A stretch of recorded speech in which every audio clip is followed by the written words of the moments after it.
Anak SD panjat tiang bendera ketika tali pengait terlepas sebelum pengibaran di Kabupaten Nagan Raya Aceh, Minggu 17 Agustus 2025.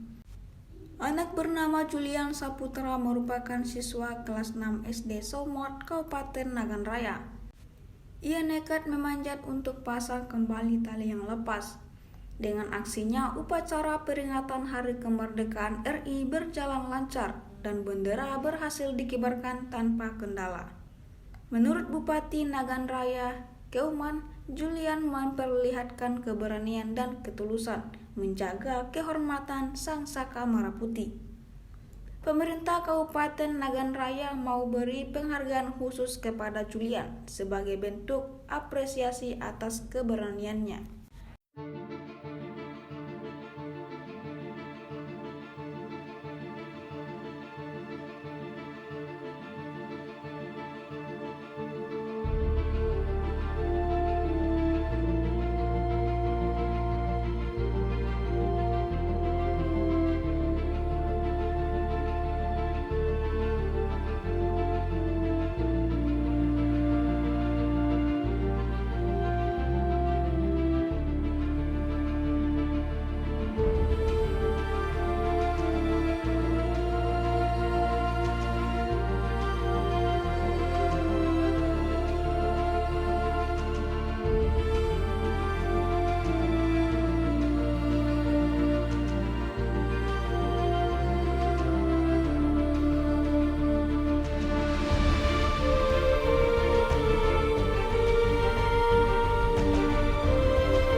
Download Tribun X sekarang, menghadirkan lokal menjadi Indonesia.